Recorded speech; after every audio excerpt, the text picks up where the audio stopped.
Okay, so we have three short presentations and then a panel all to follow from Bobby's presentation on shifting capital flows. Finances is where I come from as well, so I think we're in for a good treat. I think we'll have Julie start us off. Julie, this is her fourth forum, and so she's been with us since the very beginning, and she will represent some of the progress that BNP Paribas has achieved. They are the largest bank to divest, I'm forgetting the word, from fossil fuels. So Julie, and she also has a background that originally was in philanthropy, realized, as I think Bobby also realized, that capitalism is one of the strongest social forces on the planet. How do we harness that for change? And Julie will tell you how she's doing that in her current role.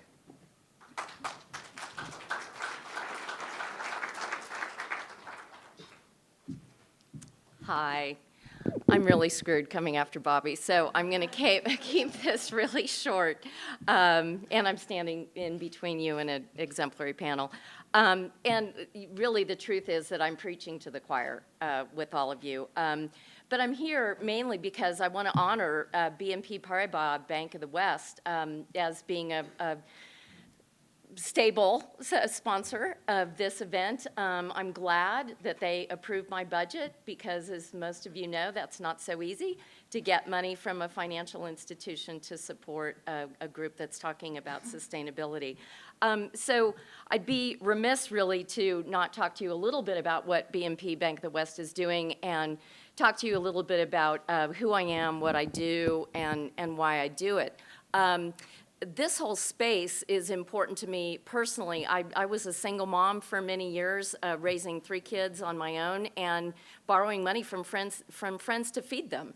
And I've seen firsthand what the challenges are in our world. And with a little bit of luck and with capitalism, I got into the philanthropy world and led a very large charitable foundation in California for many years. So fast forward now, I'm head of strategic philanthropy and purpose investment for BNP Paribas. And that means many different things, but some of you might be familiar with BNP probably through using ATMs in Europe. BNP actually owns Bank of the West. You have a branch right here in Sun Valley. They've owned Bank of the West for over 30 years, and it was only recently that they decided to do something with this asset. So about 4 years ago, the executives in Paris decided, okay, we have this asset in the US, and what's happening now is a transition. Basically, they're bringing Bank of the West in closer to BNP Paribas, and eventually it will be BNP US. So I think it's a really exciting thing. Because BNP has this global footprint. They're in 73 countries and now having this North American presence. My role is mainly education, frankly. I work with individuals, families, family offices, foundations, corporations, nonprofits, trying to help them align their values with their resources. I admit it, I run into a lot of resistance. And we can talk about that offline and over a bottle of wine. It's a struggle. But today my comments are really on this theme of risk and opportunity, and they're brief, and they come from these 20 years that I've had working in this space. In my mind, what we're really dealing with and what Bobby really talked about was sense and sensibility, sense in the terms of dollars and cents. And Bobby's the first one I've heard so far at this event that's used the M word, money. Remember the old saying, money makes the world go round? Well, money is really what we're talking about when we're talking about risk and opportunity. We're talking about how to make it, how to keep it, and how to avoid losing it. And if we don't address risk properly and work towards sustainability in any industry, we're going to not only lose our planet, we will lose money. And sadly, losing money resonates with most people more than losing our planet. So, you know, I'm a convert. I started off as a leading liberal, leading a big philanthropic institution, and now I work for one of the largest private financial entities in the world. But I think that all of us sitting here are incredibly passionate people, and our efforts to highlight these risks and issues about sustainability need to be told in a different way. Our stories of culture and ethics and art are vitally important, and I don't want to dissuade anyone, no individual or investor, from doing a small part towards sustainability. But we can't expect major changes without the giants of finance and industry on board.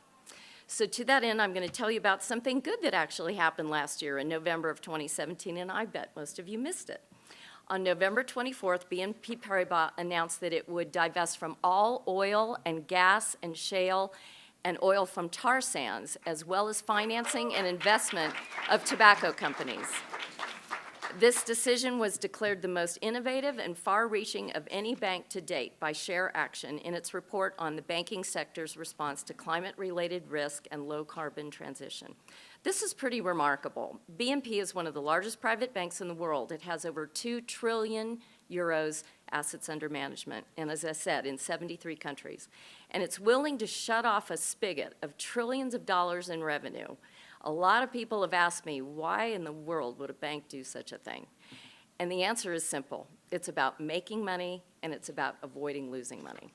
So BNP has recognized the correlation between risk and sustainability and long-term profits.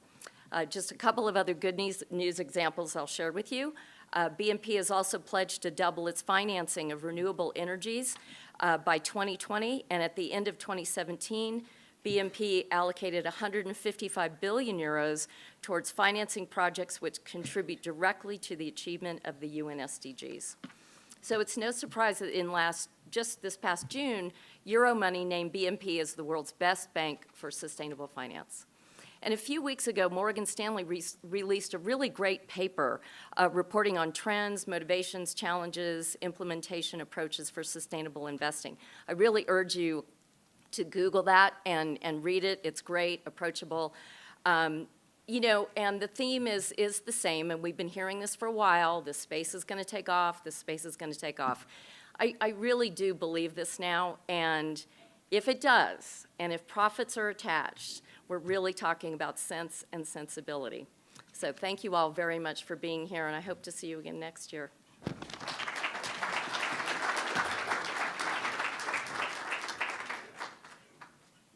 Excellent. Okay, to pick up on the money word, there's 2 things that are interesting about money. One is that it's kind of frictionless. I mean, if you flew to Sun Valley from Abidjan, Cote d'Ivoire, or Phnom Penh or somewhere else, you can still go to the ATM and get your money out. And if you want to walk out of this room and invest in one of those markets, you could also do that online through Kiva. So there's lots of money, and it's frictionless. The question is, how do we move it to the places that matter? And so for that, we will start with Ivan Frishberg, there we go, who is with Amalgamated Bank, another one of the sponsors for the forum. He's going to speak to you about how the bank that you choose can reflect these sorts of choices and important choices at that. So, Ivan.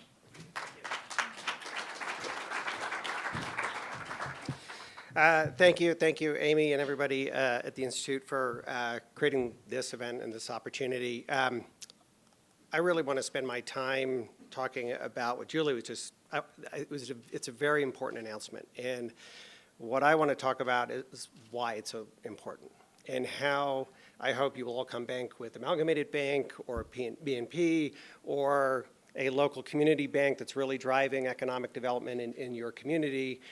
But wherever you bank, at the end of the day, you are clear on what your bank is doing around climate and what your expectations for them should be on climate, so that we can move the entire banking industry to the positions that I think we have.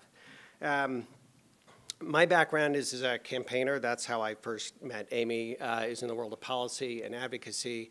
And I joined Amalgamated Bank to create the sustainability banking practice. And so I'm learning to become a banker, and I do a lot of banking, but my heart is really in the sort of climate science, what we were talking about yesterday morning. And the tragedy of the climate issue is that it's the perfect example of not taking action today because of the impact comes tomorrow. right? We're able to just delay collective action because we don't see the impacts. And as Jay and Brody were talking about, we're now starting to see those impacts in very real ways.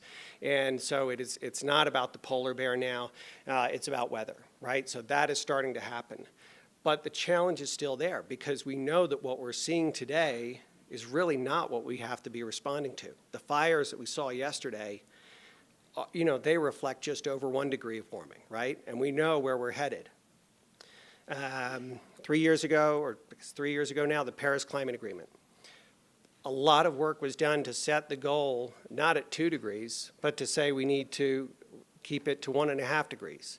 And the reason we did that was because there are vulnerable countries, vulnerable populations that won't be able to survive 2 degrees. This fall, the IPCC, the scientific body that sort of helped guide that goal, is going to come out and formally tell us that it's extremely unlikely that we meet that goal. That's where we're headed. And that is even with the action that's happened here, that's happening globally. And so we're still living out this tragedy, even as though we make progress. And so it's that, I think, is the context for then which we have to measure banks, which are slow-moving, large entities, cautious about risk, don't want to change anything, don't want to give up a moment of profit in any quarter. And so they're not naturally inclined to think ahead towards the risk that's coming in terms of the actions that they make today. So here's what I think you should ask for from your banks. The first thing is like the obvious one. Ask them to measure and execute on the operations that they do. They can join the Renewable Energy 100 and commit to going 100% renewable energy. They can become a B Corp and sort of look at across their organization. They could get a little button for doing it. But they could also be net zero. Increasingly, large companies are starting to kind of make their plans for being net zero. And so from an operational standpoint, you can measure and set targets and manage what you're doing. The second thing you can do, which is really what a lot of the big banks are doing now, is assessing that external risk of climate change onto their assets. And not just banks are doing that, investment houses are doing that, and BlackRock's thinking about this. And this is all under the Task Force on Climate-Related Financial Disclosures, TCFD, which is the Mike Bloomberg effort. And if you spend a little time looking at it and you kind of go, this is really exciting, all the big names are there, what you start to understand is they are doing just that. They're understanding the regulatory, physical, economic risks that they're going to face from climate change. They are not about understanding the risk that we are all going to face from what they do in the world, from where their investments go. It's important for us to think about climate risk in a different way, but this body of work, and everybody, I think any corporation should be part of it, is sort of like I believe the lowest bar that we have right now. The real thing that we need to do is start to understand what banks do and their role in financing climate change. Last year, 2017, $117 billion went from big banks into fossil fuel infrastructure. Exactly the stuff that Julie's bank, our bank, has given up and said, no, it's not appropriate. And you can do it from a risk analysis, you can do it from a moral perspective, but we know that we can't survive if we continue to dump money into coal, into tar sands, into extreme oil in the Arctic, into all of those things. And so that's the issue. And that money, you know, that number, 117 billion, is an 11% increase over the year before, which is the year after the Paris Climate Agreement. So tell me if the banks globally are really responding to this challenge. They're not. They're kind of doing their business as normal. Even as they make more aggressive commitments to clean energy and do a lot of other things, the really dangerous stuff continues to happen. So what I think we need to ask of our banks is, one, immediately do what we've done. And you can do it for risk reasons. I think you can do it for moral reasons. And the European banks are leading. The American banks are falling further and further behind, I think, under cover of our current administration. But what all banks should be doing is start to assess the risk and the carbon emissions from the lending that they do. In the same way that we would think about our Scope 3 emissions, you might work with South Pole and great folks here that we've worked with to figure out our Scope 3 emissions and go net zero. But we have, all banks should be able to kind of assess from a real estate perspective, from an energy perspective, from a corporate finance perspective, what's the carbon profile of what they're doing? Measure it so that you can set targets and you can manage it down. And I think that's the new frontier, and that's what we should be pushing all banks to start to do. And it won't be a quick process. You can't just say, okay, we're going to do that, and we're going to start doing it tomorrow. There's a lot of systems that will be involved, and we need to do that. But right now, every bank, JP Morgan, Chase, Bank of America, Citi, needs to stop funding fossil fuels that are tar sands and coal and extreme oil and shut that stuff off. Otherwise, we will have no chance of staying within our carbon budget and meeting even the 2-degree goal. So I think that's the context for what we're a little bank, right? We're comparable to a regional sized bank. So when we make a commitment not to do those things, it's great. The activists get to use us. We did it a couple of years ago. It's really fun. When they do it, it's really starting to send a signal. And so I think that it's the one that we need to help reverberate, not just through the choices that we make in our banking, but also reverberate back to the banks that we have relationships with in the rest of our lives. So with that, thank you very much for the opportunity to be here. And like everybody else, we're hanging out in the hallway afterwards. Thank you.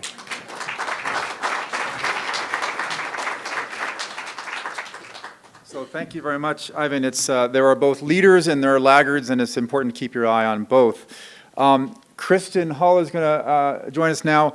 One of the things that, there's never enough money for the things that we care about. On the other hand, right now there's more than $1 trillion of unallocated private equity money in the market. It's the highest amount of what they call dry powder in the history of the private equity industry right now. How can we shift that into the kinds of things that are important? That is what Kristin does as a registered investment advisor. Kristin, why don't you share your views?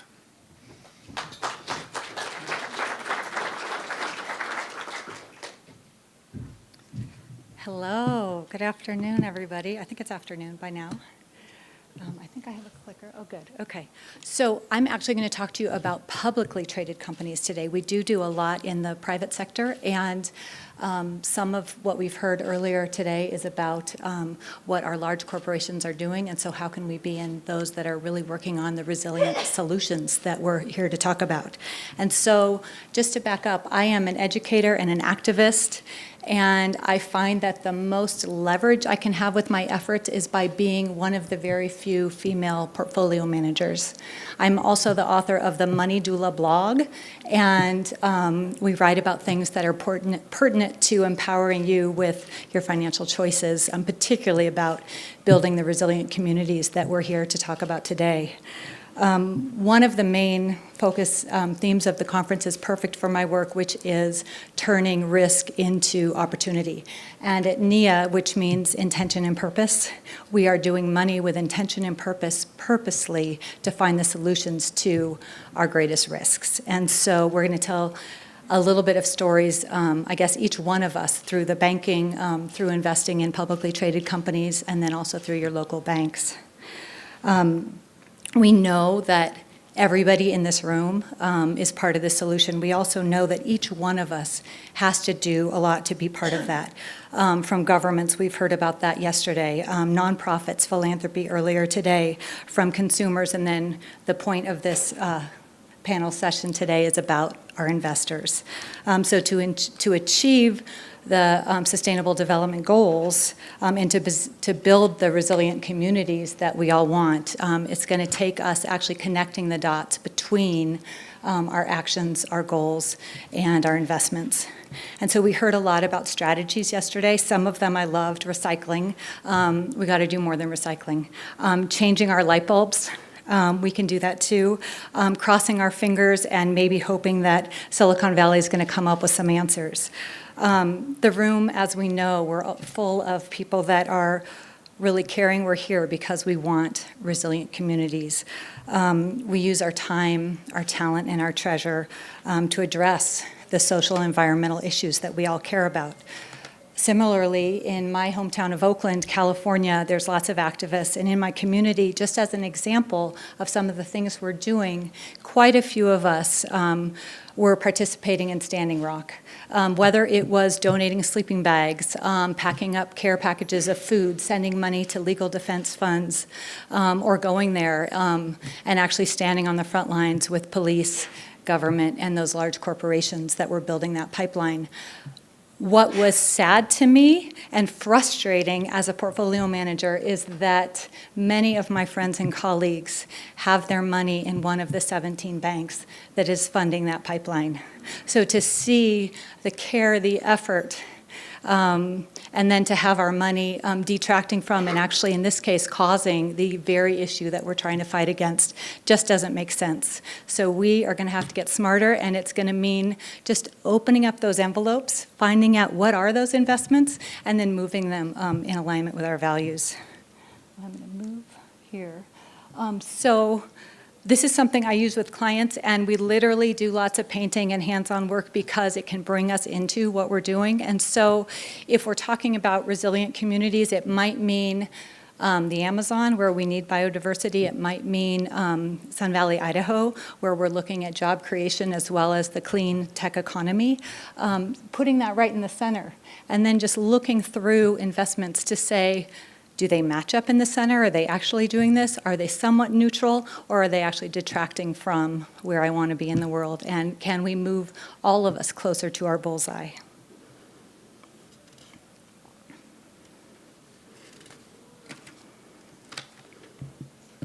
Similarly to the example that I talked about in Oakland, California, of our activists in the pipeline, 2007, there was an article written about the Gates Foundation, and it didn't get enough play, so I'm actually writing a little piece about it now, just in 10 years, what has happened. And it was an investigative journalist piece about the endowment of the Gates Foundation.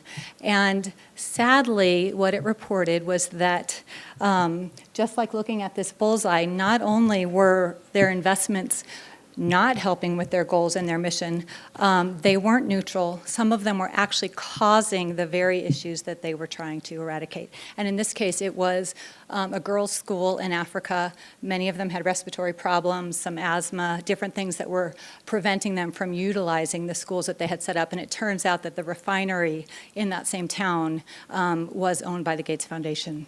So just to highlight the big players, the small players, the medium players, we can all take a look at our investments and see what's there for us to make some differences. Time for us to connect the dots. And of course, what you've heard earlier from the impact investors and our bankers is that we do know that there are opportunities in the risks, and in fact, there's alpha to be had.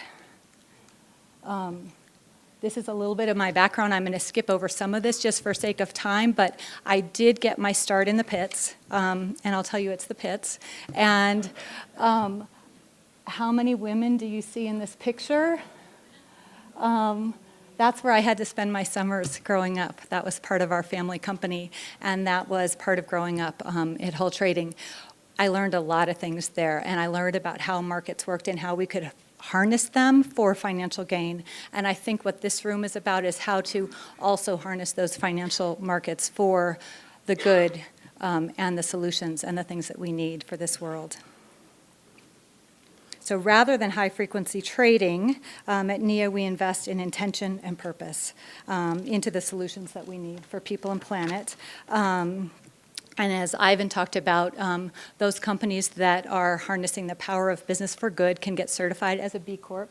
And I'm proud to say that we're actually the first company to be certified as a gender smart company. And so that's another certification that the B Corp covers a little bit, but if you want to take that next step into what's it really going to mean to be part of a resilient company and to do good for all of the people, then maybe check out the gender smart certification for your company as well. We do weave a gender lens into all of our solution themes. So what we're doing is basic fundamentals. Instead of starting with an index, say the S&P 500 or the Russell 2000, we're starting from our solution themes. And so we build a portfolio the very old-fashioned way, from the solutions all the way up. And while I wasn't at the table when the SDGs were formulated. It's almost like we were. And similar to those people working with Drawdown, we're all looking at the research base about what is needed for people and planet to thrive, and then working on that. And that's what we do at NIA. So you can see that we're addressing quite a few of the SDGs in and among our solution themes. And with that, I encourage you to choose your banks. And it's not just your banks, right? It's your credit cards, your cell phone contracts, and then, of course, your investments, and align those with your values.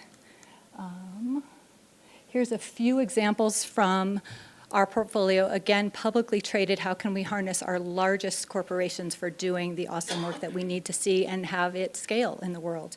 And in this way, we do it differently. So we are changing the face of finance, women-owned firm. Women end up hiring more women, and we do weave a gender lens throughout what we do.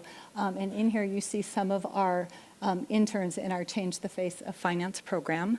Super fun. If you have young girls or people of color in Oakland who want to learn about sustainable finance, you can send them to us. And I want to thank you to Amy and the Sun Valley Forum. This is a tremendous group. It's a tremendous group of speakers, and we're honored to be here and support all of your work.